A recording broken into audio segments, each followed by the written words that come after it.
پورا کرو، وہ جو اللہ سے تم نے منت مانی تھی، وعدہ کیا تھا، وہ پورا کرو۔ اب صبح اٹھ کر باختلاف روایات، یہ بات یاد رکھنے لگے، باختلاف روایات صبح اٹھ کر بعض روایت میں اپنے اونٹ ذبح کیا، بکری ذبح کی، لیکن 3 دن خواب آتا رہا۔ تیسرے دن کسی نے آ کر بتایا کہ وہ خواب جو تم نے منت مانی تھی بچے کے ذبح ہونے کی، وہ خواب پورا کرو، منت پوری کرو۔ حضرت عبد المطلب نے صبح سارے اپنے بچوں کو جمع فرمایا،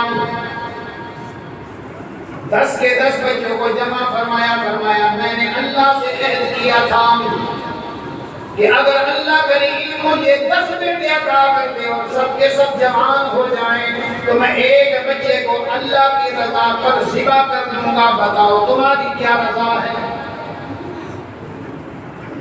سب بچوں نے اپنی گردن جھکا دی، فرمایا ابا جان تم جس کا بھی ہاتھ پکڑو گے وہی ذبح ہونے کے لیے تیار ہو جائے۔ اسلام کا دور نہیں ہے، اسلام ابھی نہیں آیا، مشرکین کا دور ہے،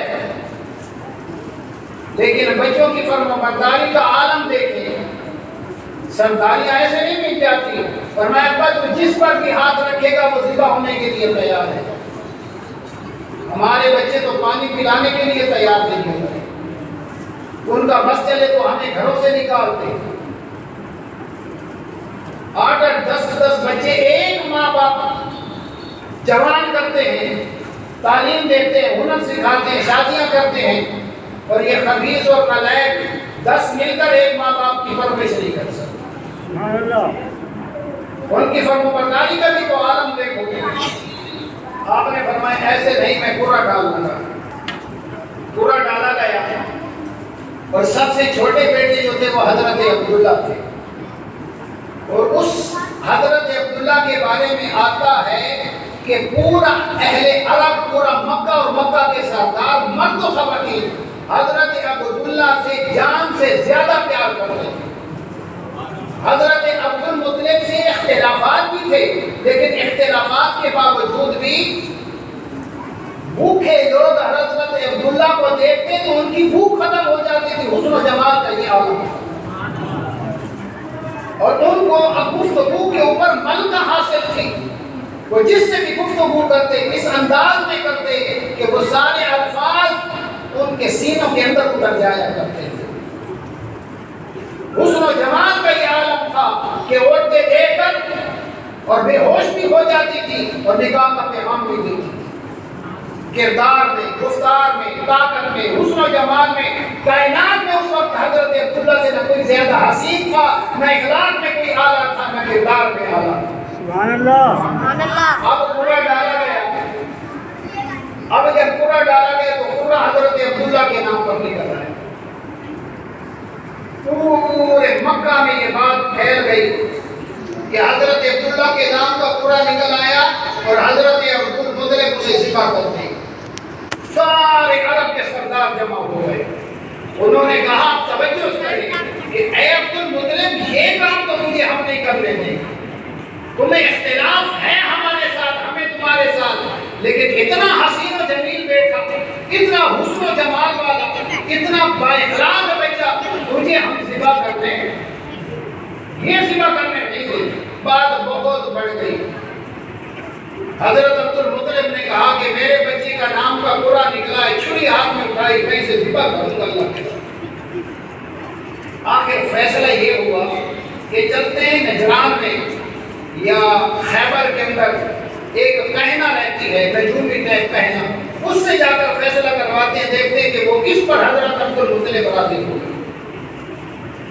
چلتے چلتے یہ خیبر گئے، کہنا سے جا کر فیصلہ کروانے لگے کہ یہ ہمارا سردار ہے اور اس نے اس طرح منت مانی ہے، اب یہ اپنے بچے کو ذبح کرنے کے لیے تلا ہوا ہے، یہ مسئلہ ہمارا حل کرے۔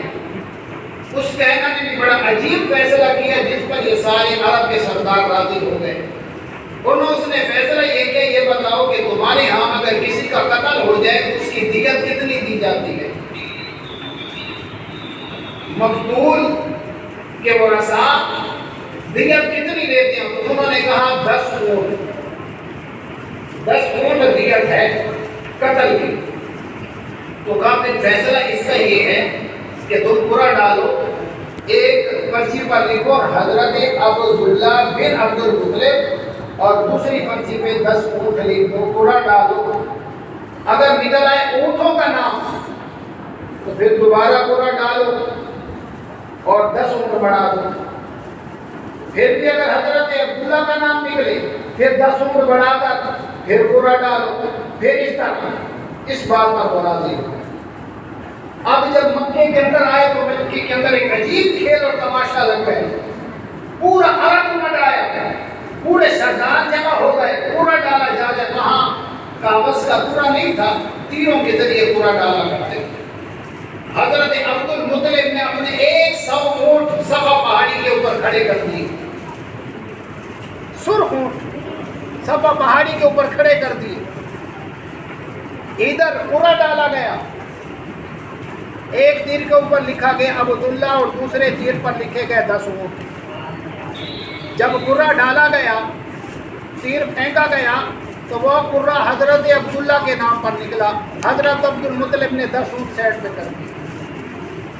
پھر دوبارہ 20 اونٹ لکھے گئے اور قرہ ڈالا گیا تو اب بھی حضرت عبداللہ کا نام نکلا، پھر 10 اونٹ بڑھائے گئے، 30 اونٹ کر دیے گئے، پھر بھی قرہ حضرت عبداللہ کے نام پر نکل آیا، حتیٰ کہ ہر بار 10 اونٹ بڑھاتے گئے اور قرہ ڈالتے گئے۔ جب 70 60 70 تک بات پہنچی تو اب وہ جو عرب کے سردار تھے وہ سخت عالم میں حیران ہو گئے کہ یہ کیا معاملہ ہے کہ ہر بات، توجہ میری طرف، میرا خیال میری بات آپ کو سمجھ نہیں آ رہی ہے، میں نے چاہا کہ میں نئی گفتگو آپ کے ساتھ کروں، لیکن توجہ تھوڑی سی، میں بات کو ختم کرتا ہوں۔ ہر بار جب یہ 60 تک بات چلی گئی نا، اب وہ لوگ حیران ہو گئے یہ کیا معاملہ ہے، ہر بار قرہ عبداللہ کے نام پہ نکلتا ہے، حتیٰ کہ 10 اونٹ بڑھاتے گئے، 10 تو جب یہ معاملہ 100 تک پہنچا، 100 اونٹ ہو گئے، تو اب جب قرہ ڈالا گیا تو اب قرہ اونٹوں کے نام پہ نکلا۔ اس نے کہا تھا کہ جہاں پر حضرت عبداللہ کے نام سے اونٹوں کی طرف بات چلی جائے تو جتنے اونٹوں کا قرہ ہو اتنے ہی اونٹ اللہ کے راستے میں ذبح کر دیے جائیں۔ تو 100 اونٹ جب ایک طرف کیے گئے اور قرہ ڈالا گیا تو اب حضرت عبد المطلب بھی پریشان ہو گئے کہ 100 اونٹ وہ بھی سرخ اونٹ جتنا مان تھا لا کر کھڑا کر دیا، لیکن 100 کے بعد جب قرہ ڈالا گیا تو اب اونٹوں کے نام نکل آئے۔ تمام لوگوں نے نعرہ لگایا، بڑے خوش ہو گئے اور اللہ کا شکر ادا کیا۔ حضرت عبد المطلب نے کہا کہ ایسے نہیں، یہ قرہ بھی میں 3 مرتبہ ڈالوں گا۔ تو وہ قرہ 3 مرتبہ ڈالا گیا اور 3 مرتبہ اونٹوں کے نام نکل آئے، تو پھر وہ 100 سرخ اونٹ حضرت عبداللہ کی اس پر حضرت عبد المطلب نے ذبح کیے۔ 1 مہینے تک کہتے ہیں مکہ کے اندر کوئی جانور ذبح نہ ہوا، اور یہی گوشت اور یہی کھانا لوگ کھاتے رہے۔